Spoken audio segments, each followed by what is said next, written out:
so let's talk about some sort of gross anatomy and function for just a second. So we've got to define parts of a muscle so we can understand and be able to communicate using words. And so the first thing we're going to talk about is what's called the origin. And this is where the muscle originates. Now, it's not always clear where this is, but most of the time it's pretty simple. So it's usually the more stationary of the two ends. And so if we're looking at the biceps brachii here, which we usually just call the biceps, you can see that the origin is up here toward the shoulder. Now, just so happens that this has two origins, but we'll not get hung up on that at this particular moment. But the origin would be up here toward the shoulder. Because when you contract this, what moves when you contract your bicep? Well, your lower part of your arm, what we call the forearm, is what moves. So this end over here is not the origin. This end would be the origin. Now, this big part, or thick part of the muscle, is what we call the belly of the muscle. But then that brings us over here to this end, which, as you can see labeled there, is called the insertion. So the insertion is the opposite end of the origin. It's going to cross at least one joint. Usually there are exceptions, such as facial muscles and things like that, like around, the orbicularis oris, which is around your eye, and things like that. But mostly it is going to cross at least one joint. Now you can see this actually crosses two joints. It doesn't show it very well, but it does. Both heads cross two joints. But anyway, it's the insertion. Now, one thing to be careful of. You've got to make sure you use the word insert correctly. Okay, now, just in our common English vernacular, the muscle inserts on this end and it inserts on this end. But in anatomy, you can't say that because where it inserts is only at the insertion. And so if you say it inserts up here, that's actually incorrect, okay, because it doesn't insert up here. The word we would use is it originates up here. So be careful about that. Okay, so when you're thinking about what we call the action of a muscle, which is the movement, the function of the muscle, all you have to know is that a muscle can only shorten, okay? And so when a muscle shortens, it brings point A to point B, okay? So it's bringing the insertion closer toward the origin. And so you can imagine what that does. Well, here's our hinge joint right here. And so when we bring the insertion closer to the origin, it's going to pull the forearm up, or what we say, bend the elbow. Okay, and that is what is called the action. And so you can generally figure out what the action is just by understanding that when it shortens, it brings the origin closer to the insertion. Okay, so there are these things called heads of a muscle. Not all of them have them. Some muscles have more than one belly. And so where they originate is called the head of the muscle, or even the belly is called the head of the muscle sometimes. Examples are biceps brachii and triceps brachii. So this word here, biceps, bi means two, sep means head, brachii means arm, which is this part, the upper arm. So this means it's on the arm and it has two heads. Well, the triceps is the same thing, but it's on the back here and it has three heads. Okay, so we have these relationships that we have to define to understand how these muscles interact with each other, okay? So the action, as I said already, is the function, and that is just the movement that the muscle causes when it contracts. Okay, so we have these things called prime movers, also known as the protagonist, and this is the primary muscle that brings about the desired movement. So using the biceps as our example here, let me say that all over again. Using elbow flexion, or bending the elbow, as our example here, that means that the biceps brachii is the prime mover or the protagonist, okay? Now, if we have a muscle that does one thing, since a muscle can only push, can only pull and doesn't push, if we need to do the opposite action, then we need another muscle to pull it the opposite direction. Because we can pull the forearm up with the biceps, but we can't push it back down with the biceps. So we need another muscle to do that. And so, of course, that's going to be the triceps, which is on the other side here and attaches to the olecranon process at the origin, or its insertion here. And that muscle is called the antagonist. So the antagonist, something that antagonizes something, does the opposite of what something wants. Like my kids antagonize each other constantly, right? And so this muscle does the opposite of the prime mover. Now there's this concept of synergy. Now, you know, if you've ever been in any, like, a corporate environment, that they like to talk about this stupid buzzword called synergy, right? And it's like kind of what your team has. But synergy is basically when things work together, okay? And so we do have other muscles that will help bring about the desired movements, right? So if the biceps, if our desired movement is elbow flexion, our prime mover is the biceps brachii. But there are other muscles that help, like the brachialis and the brachioradialis, which we'll get to a little bit later. And those would be called synergists to the elbow flexion. Now, and so they assist the prime mover. Now here's something that's very important to understand. These terms that I've been using are relative, meaning they're related to whatever motion we're talking about. So the prime mover for elbow flexion is the biceps. But what if I asked you what the prime mover for elbow extension was? Okay, straightening the elbow. Well, now we change from the biceps being the prime mover and the triceps being the antagonist to now the triceps is now the prime mover and the biceps is now the antagonist, because it's relative to whatever motion we're talking about. And as I said, I switched the motion to straightening the elbow out. Okay, so a muscle can be a prime mover for one action, but it can be the antagonist for the opposite action. So the biceps is not always the prime mover, and the triceps is not always the antagonist. So let's talk about thermogenesis for a while. So look at that word. Therm means heat. Genesis means to generate. So this is the generation of heat from the normal metabolism of the muscle. It's due to two things. Now the main thing, by far, is the chemical reactions that occur. So you remember in chapter 2 we talked about decomposition reactions. And so when we decompose a molecule, that means we break bonds, and when we break bonds, it releases energy. Now, we use a lot of energy to create ATP so that we can contract the muscle, but a lot of that energy gets released in the form of heat because we can't capture all of it. And that's only part of it. The other part of it is when we use the ATP, remember we break that ATP down into ADP and a phosphate group, and when we do that, it also releases heat. Okay, so we're increasing heat when we increase muscle contraction. That's why when you exercise, you get very, very hot. The other reason, though, is friction. Okay, now, when molecules rub across each other, it creates heat. And that just happens from the atomic reaction. So you can illustrate that by rubbing your hands together like Mr. Miyagi does on the Karate Kid.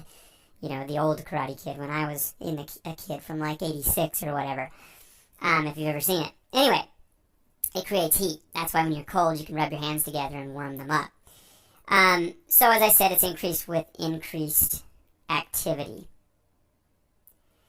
So let's talk about some muscle nomenclature. And this nomenclature is just a big fancy word for naming, okay? So there's different names we use. And we're not going to talk about all of them, but we'll give you some of the kind of major ones. And, you know, we'll run across more of these as we talk about specific muscle names. But let's at least show you how some of these come about.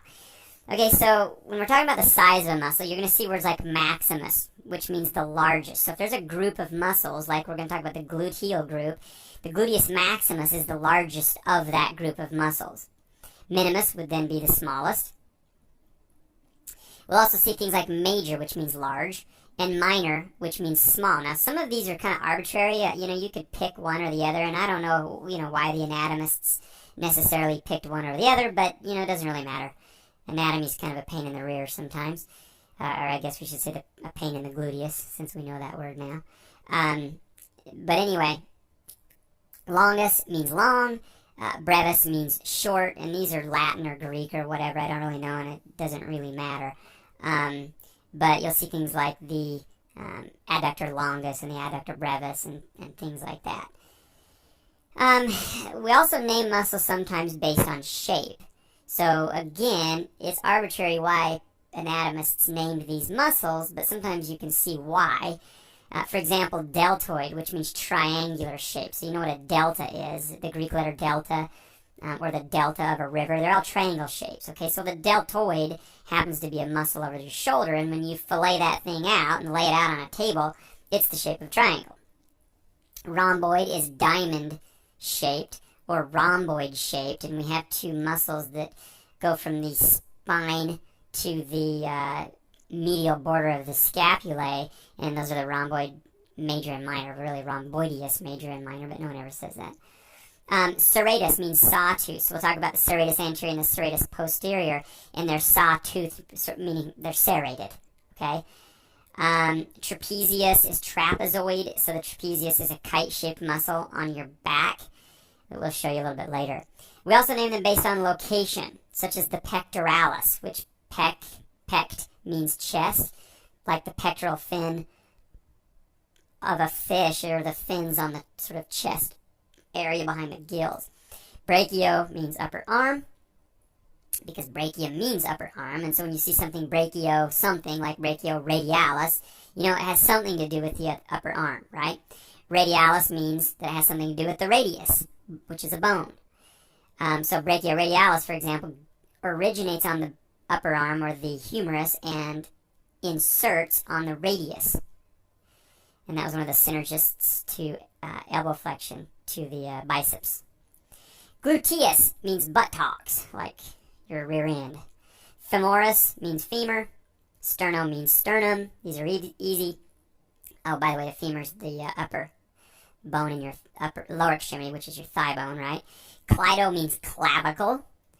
Mastoid is your talking about your mastoid process, which you should know because you've had the skeletal system. That is on the temporal bone right behind your ear, that bump back there. Digiti refers to the digits, which are your fingers or toes.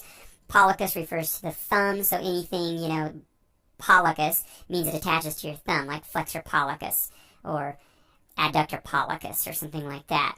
Hallucus refers to your big toe, same thing there. Lateralis means that it's more lateral. Medialis means that it's more medial. And intermedius means that it's in the middle. Okay, so we'll talk about the quadriceps group, and we'll talk about every single one of those terms. Profundus means deep. Superficialis means superficial. We're not going to actually talk about any of those, but when you're talking about the extrinsic hand muscles and wrist muscles, there are profundus and superficialis groups.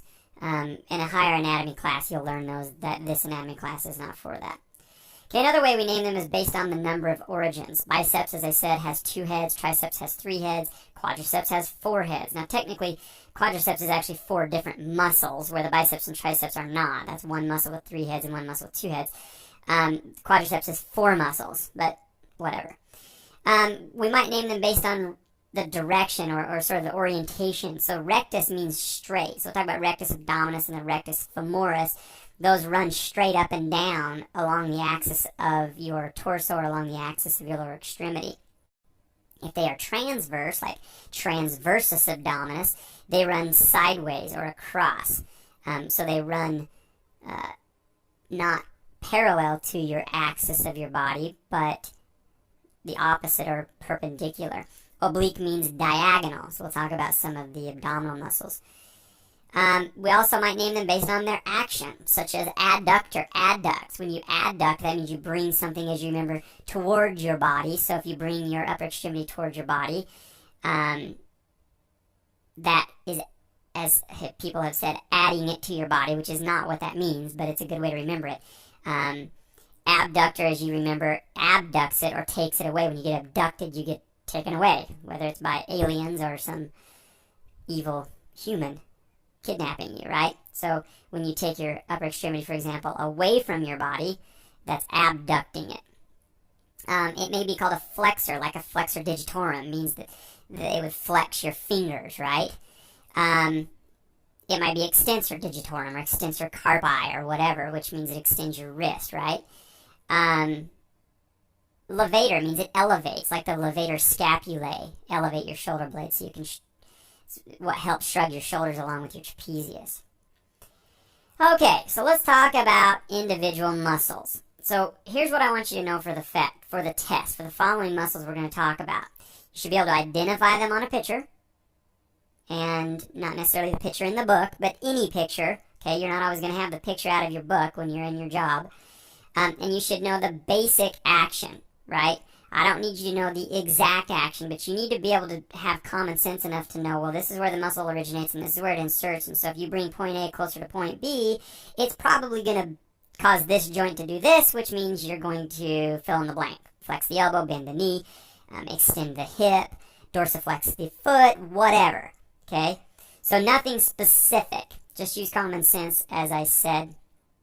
And just remember, muscles shorten and brings the two ends together. And remember, circular muscles make the circle smaller. So we're going to run into two circular muscles that we'll talk about today. You should know the approximate origin and insertion, and you should know if they belong to any of these following groups. Okay, now there are more groups than this, just that some of them are a little more difficult and we're not going to talk about them, okay? And that's for these bolded ones below. I'm going to have these groups bolded below.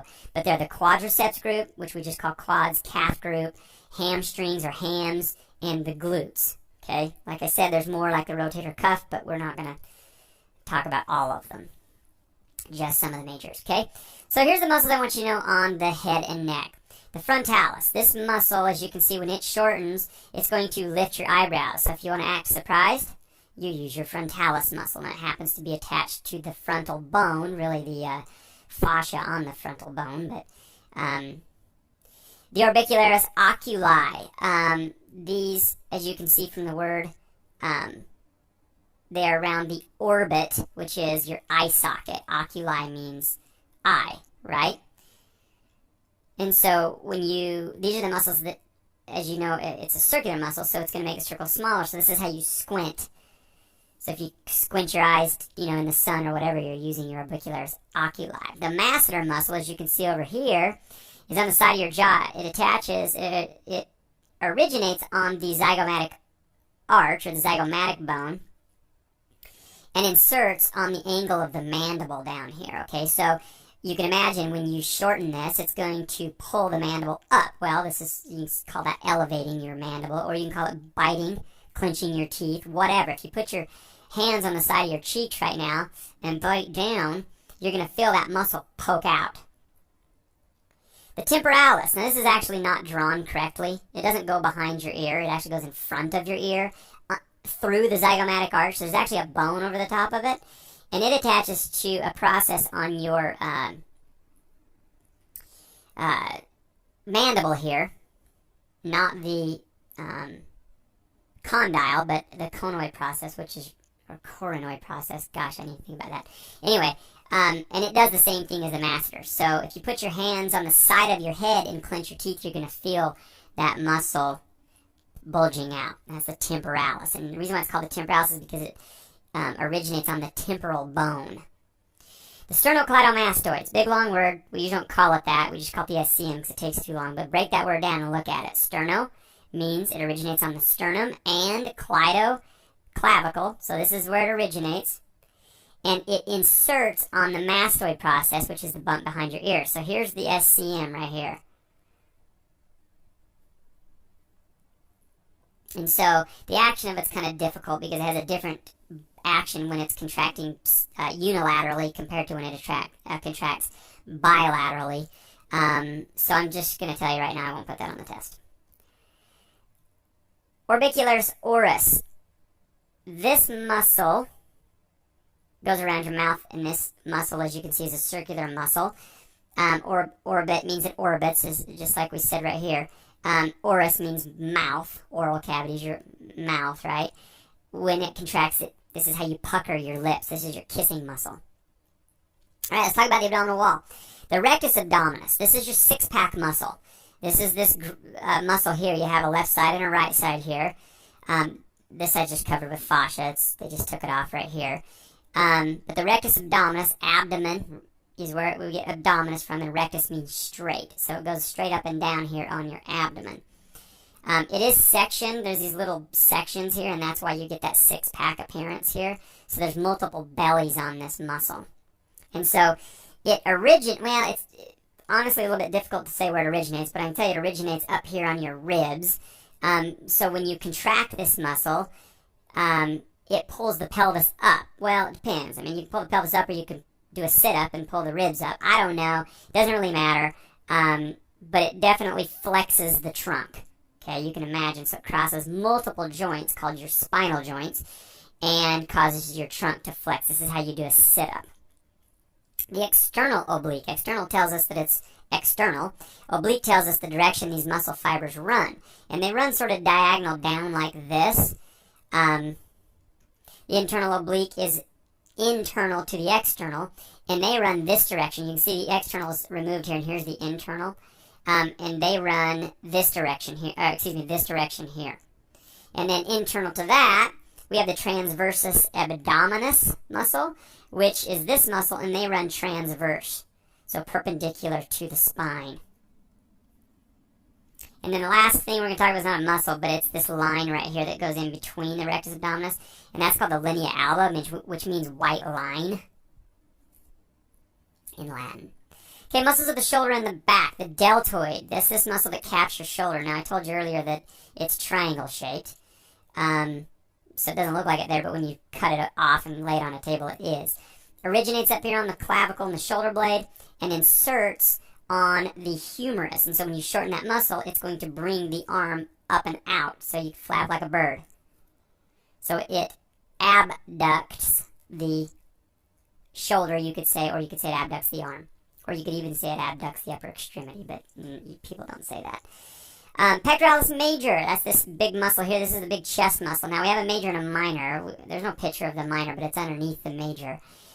What they do is they originate up here on the ribs and the sternum and insert on the humerus. And so when it contracts, it brings your... It's hard to show on the computer here, but it brings your arms together. If you kept your elbows locked and clapped in front of you, that's basically what this muscle does. So if you're doing an exercise to isolate this muscle, you're going to do what's called a fly. Serratus anterior is this serrated muscle right here. Also attaches to the humerus and brings the arm sort of down and forward. Latissimus dorsi, there's a better picture. There's just the edge of it right there. In just a sec, I'll show you a better one from the back. It attaches from the back also up to the humerus and also brings the arm down. So when you're doing a lat pull, that's what we call this, lat for short. When you're doing a lat pull, you're using that muscle to pull the humerus down.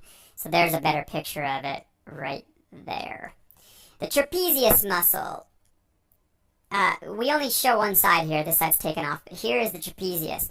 It starts clear down here at the upper lumbar region or lower thoracic region. It goes all the way. It doesn't show it go all the way, but it goes all the way to the bump on the back of your head called the external occipital protuberance.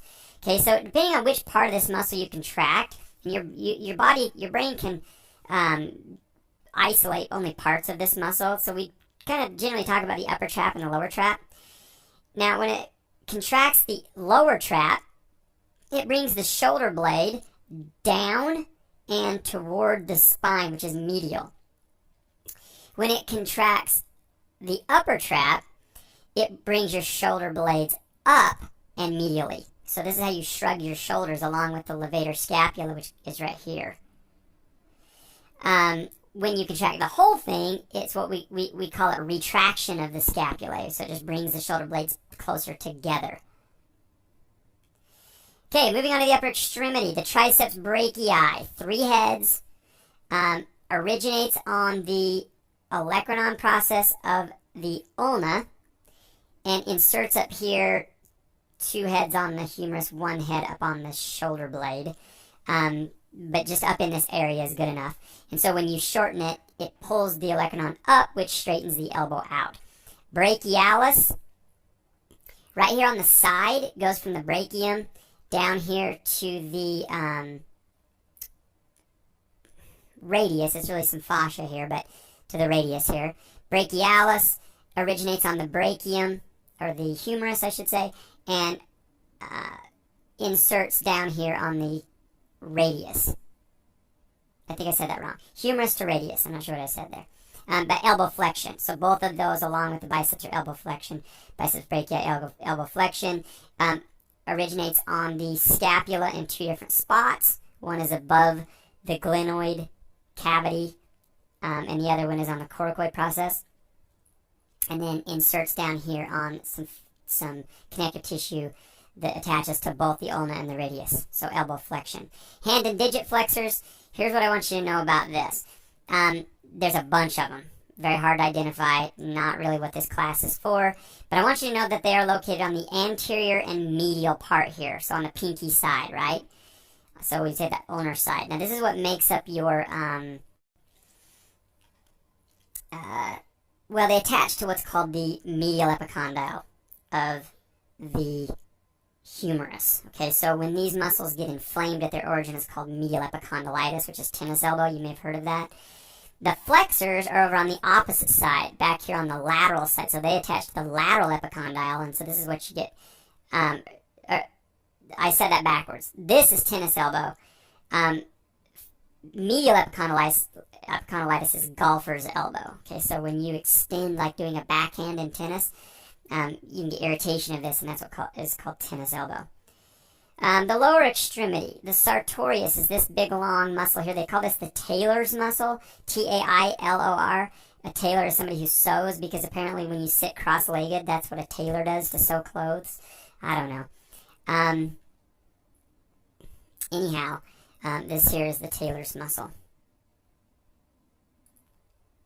Okay, so where that muscle goes, it originates on the ASIS, anterior superior iliac spine of the ilium, right here. And it inserts on the medial part of the tibia right below the knee. That's something called the pes anserine.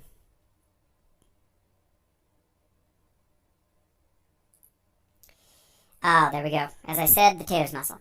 Okay, the adductor group. This is our groin. Okay, I'm not going to make you learn any of the muscles of it, but here they are. Adductor magnus, adductor brevis, adductor longus, gracilis. They're just too hard to identify because it's too confusing. But what they do is they originate on the pelvis, and they insert down here on the medial epicondyle of the femur.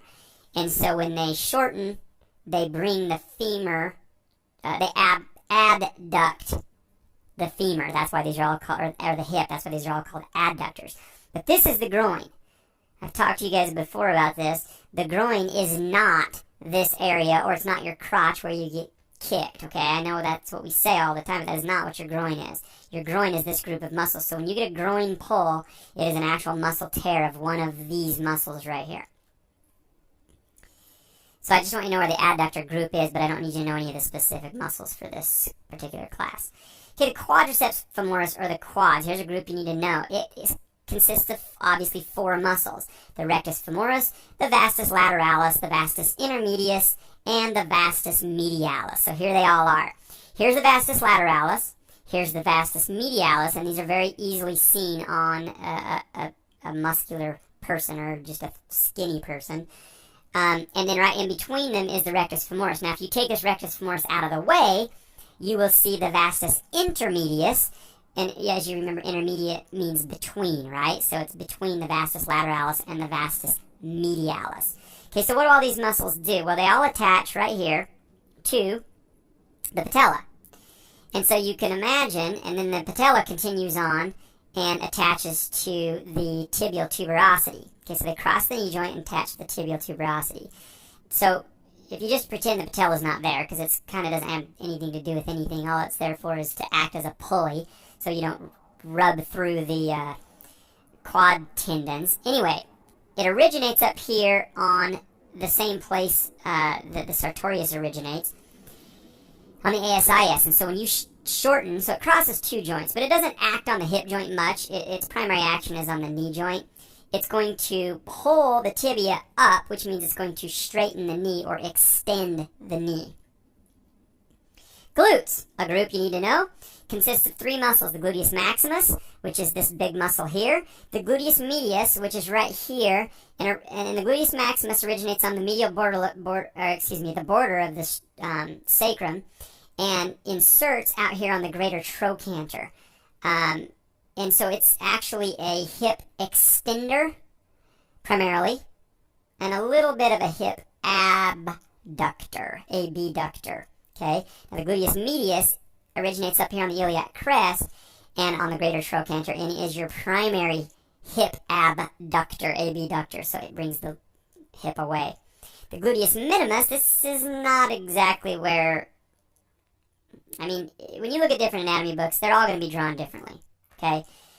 So, I don't know if this is exactly where the minimus is. This is certainly not where I learned where the minimus is. I learned that the minimus comes along off of the border of the sacrum and onto the greater trochanter, and I learned it as an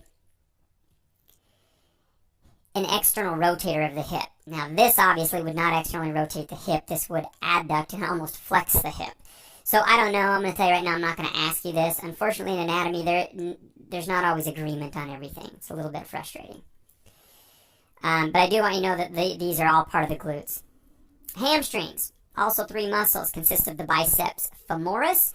And this is the lateral of the hamstring. So if you are sitting in a chair with your legs at 90 degrees, if you reach right behind your knee to the lateral part of it, you can feel the tendon sticking out there. The semitendinosus and the semimembranosus are the two medial ones over here. Now they all originate on what's called the ischiotuberosity, which you might recall we call your butt bone, which because that's where you sit. Some people call them your sits bones because it's where you're sitting right now if you're sitting down. And they insert on the lower leg on the tibia and the fibula. So when you contract those, it's going to bring your lower leg up, which means it's flexing your knee, bending your knee.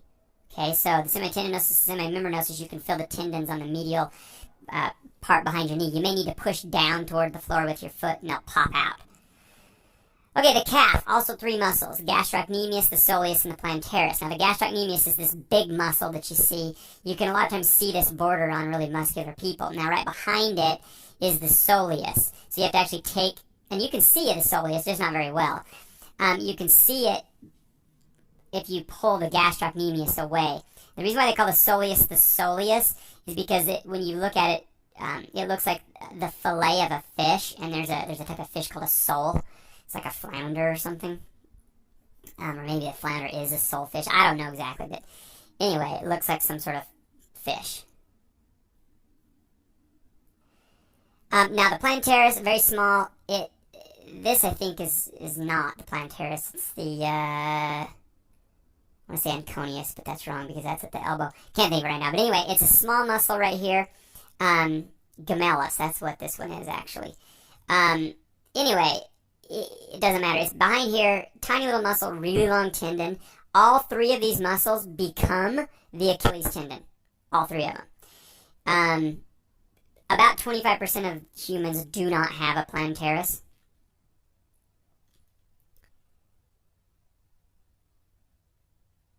And then the last thing we are going to talk about are the foot extensors. And I'm only going to make you even learn one of these, okay? There's groups. The flexors of the foot, which we call plantar flexors. And really this should probably be called the dorsiflexors of the foot. They're in groups. But anyway, the main one is this tibialis anterior. Okay, it's right next to your tibia, which we call your shin. It's just lateral to it. So when you lift your foot up, you feel that thing pop out. Gets pretty sore and hypertrophied if you're a runner, because this dorsiflexes your foot or lifts your foot up. So every time you run, you work that muscle. And as I said, the dorsiflexors of the foot are the calf. And that's all I need you to know as far as those groups go. And that is the end.